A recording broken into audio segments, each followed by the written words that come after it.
Okay guys, Jay at Product Performance. Continuing on with this 53 International. I got the underside of the cab done here, as you can see. And I'm pretty happy with it, and I'm going to tell you a little bit about how that went and what I did and all that fun stuff. So let's go over here. I'm going to show you what I've been using here and give you a little quick review on it. And I don't want you to think this is a paid advertisement for Rustoleum or anything. I'm going to talk about Rustoleum and some other stuff just because I like it. Alright, so for the rust removal, a few different things here. This navel jelly, which, you know, it works. My one complaint about it is that it just kind of leaves a residue that I'm having trouble removing, other than, you know, some pretty aggressive wire brushing on it. Didn't really seem to wash off like I'd like it to. Didn't seem to be harmful, but it did just kind of leave like a, I don't know, kind of a powdery, gummy kind of residue on the material. But the nice thing about it is it's really the safest one to use. It's the least offensive to your lungs and skin and all that stuff.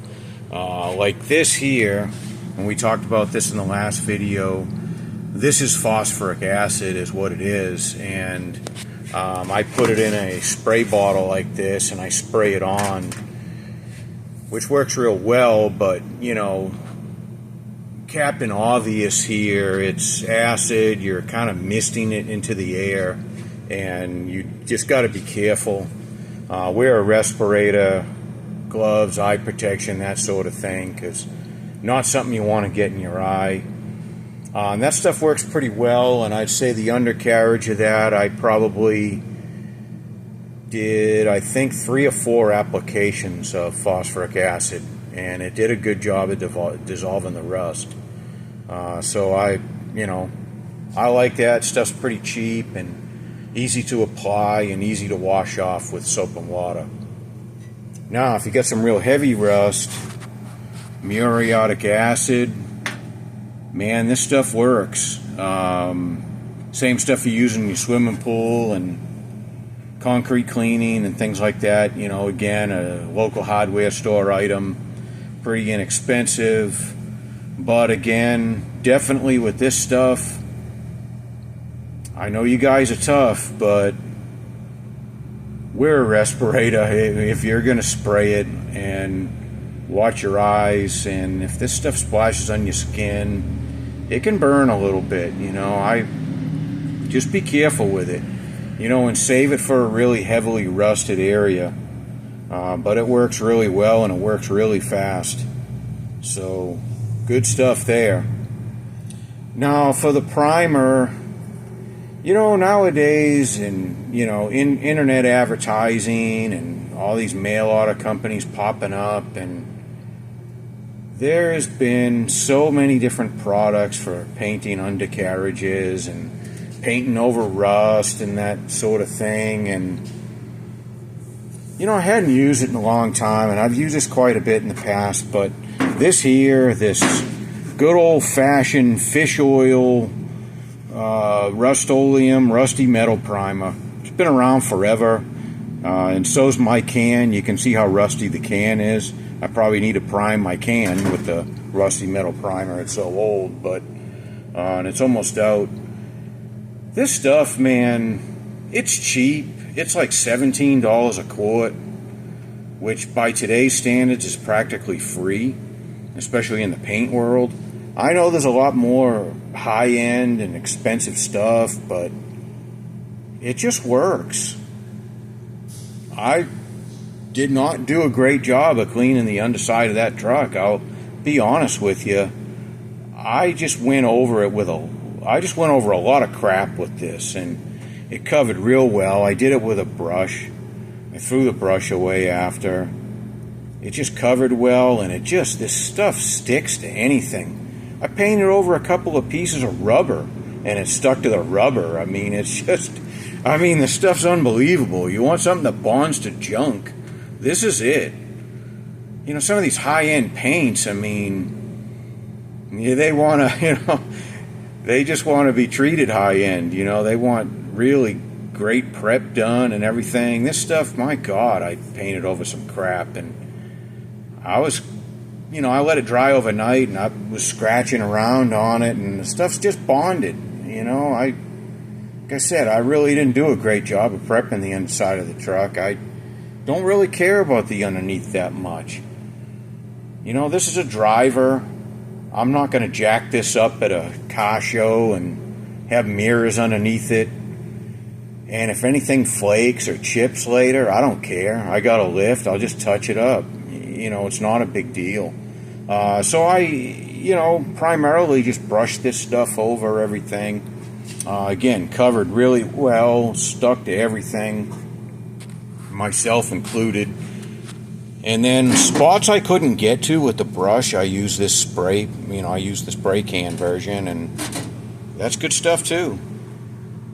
So I, you know, again, this is not a Rustoleum commercial, and I try not to make a habit of promoting brands, but this stuff is, you know, really inexpensive. It really does work, and you can get it anywhere. Anybody's got a hardware store in town, and they're usually open 7 days a week. You run out of it, it's not a deal where, oh man, well, I guess on Monday I'll place an order. Maybe they can next day air it to me, and I can pay a bunch of money for that. No, you just get it local, you know, support your local businesses, you know, your local hardware stores or home improvement stores, whatever you have. Most everybody carries this. If you have an Ace Hardware, they make a primer in their own brand, and I swear it's the same stuff or very similar. I've used that as well, and I've had good results with that. They've even got it. They've got it in gray also, and maybe even white. I don't know about the white. I think the gray works okay. I don't know. I'm not sure if I've used the gray, honestly. I have used white in another brand, and I didn't like the white, but anyways. So, you know, knockoff brand, or, you know, which I'm pretty sure the knockoff is just made by Rustoleum, and they just relabel it, you know, just kind of a inside deal they have. Or hopefully it's a legit deal and not a stolen deal, but in any case, at least they're using their own name and not, you know, rebranding it Rustoleum and making it somewhere else. But we've been hearing a lot about that lately. So put this primer on, let it dry overnight, and then I use this stuff here, Rustoleum undercoating. I've used 3M makes a version of it. That works really well too. This stuff, it dries quick. It's not porous. It goes on pretty smooth. It does have a texture to it, so it, you know, it hides the lousy looking surface that's underneath it. I mean, underside of cars are, you know, very difficult to get them super smooth. I mean, they're all rusty and loaded with, you know, previous undercoating or other finishes or just whatever. So this just really helps hide all that stuff, especially if you had to weld, patch in floor pans and things like that. Works really well, you know, and you know, again, it's something you can get easy, and it just works. 3M one works. I can attest to that as well, that you can typically get in an auto parts store. But I got to say, I'm happy with it. So those are the products I used. I think that's all I need to tell you about that stuff. Let's, I'll show you the door. I'm working on the door. I got that going here.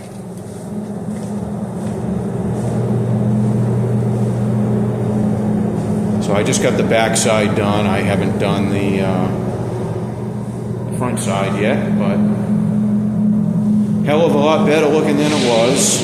I'm sure you guys remember that if you watched the last video. You know, and a couple little tips for you here, kind of obvious, but you can see this area is going to get covered by the interior panel. You don't really have to waste your base coat on there, because my God, these paints are so expensive now. So if you don't want to really paint that, you don't have to. I just did really one light coat. Didn't even really clear it all that well, and I just did it to do it, but don't feel like you have to do that. If you're not going to see it, who cares?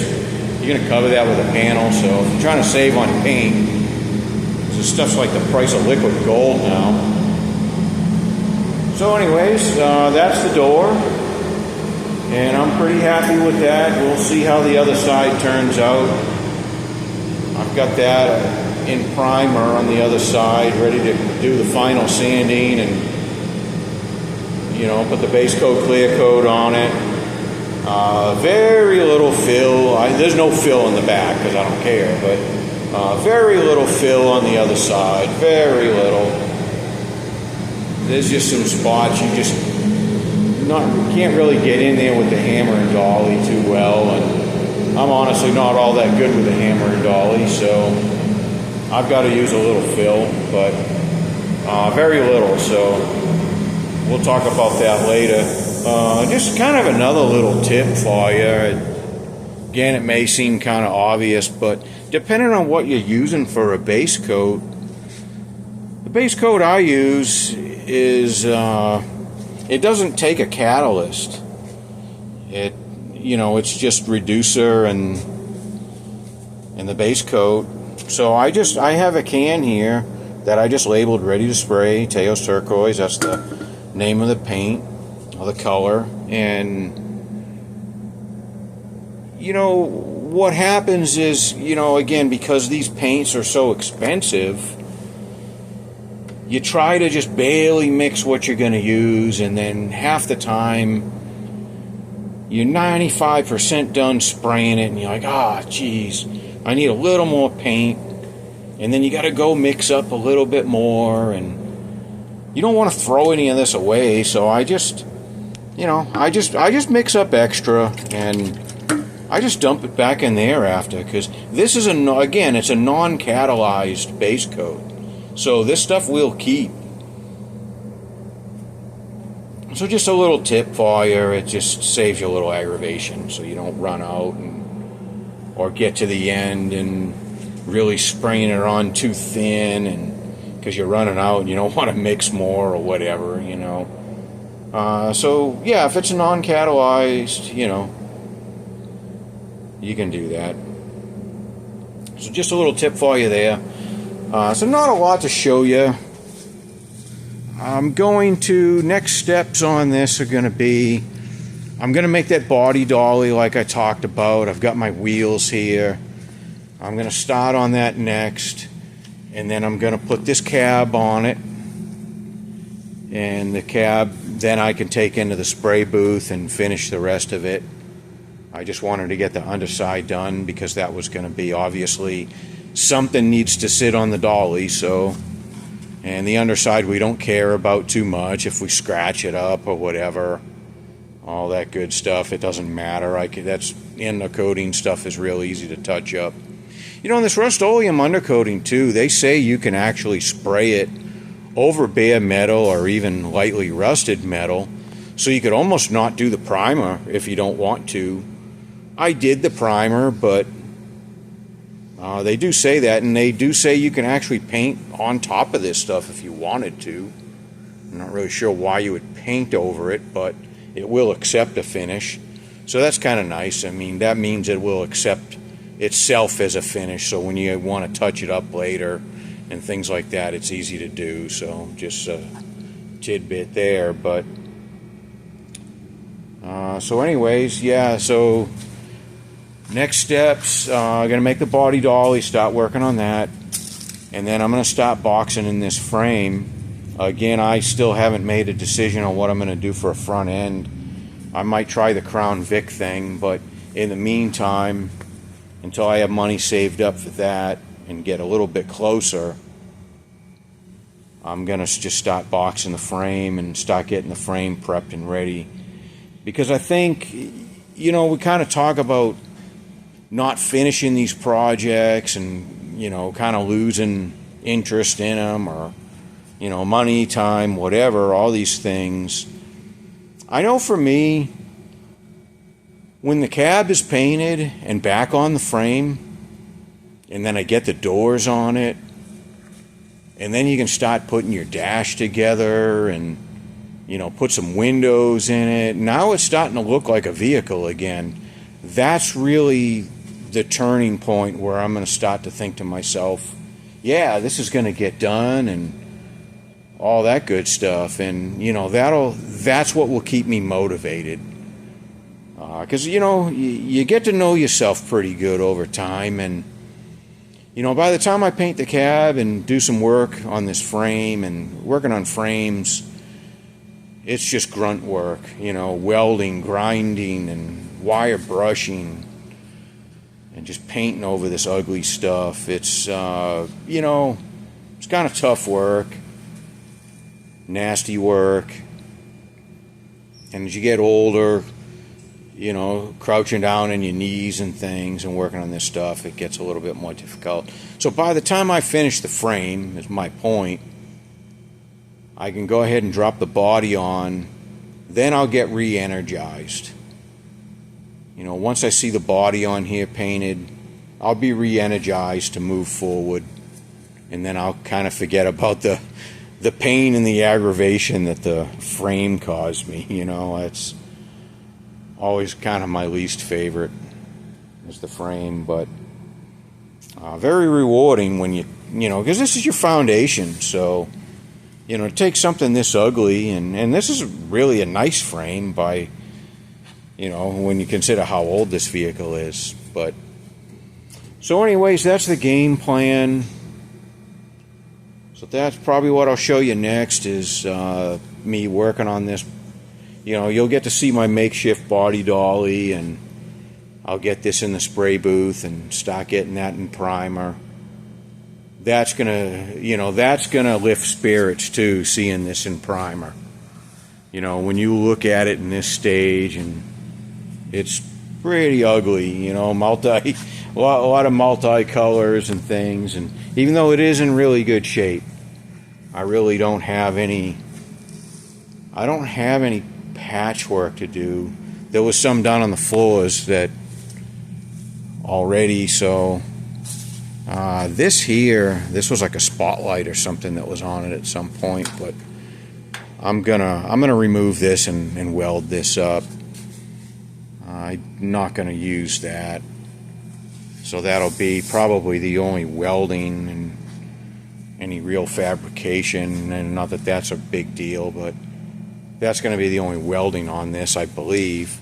The rest is just going to be some hammer and dolly work, and hopefully not too much Bondo, and just get her all primed and smooth and get it ready. So, okay, that's where we're at. That's what we're going to show you next time.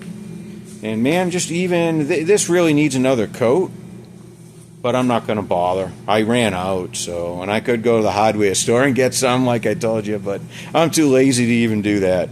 It's Sunday, and I'm going to relax. So anyways, I don't care. We got that primer underneath it, so this is not going to rust, and you can't see it. It's underneath, and I'm happy with it. And just getting the underside cleaned up is inspiring to me. I'm real happy about that. So, okay, guys, I'm not going to go on anymore until I got more to show you. And thanks for watching. And we're going to get back on that 31 next. Okay, take care, guys.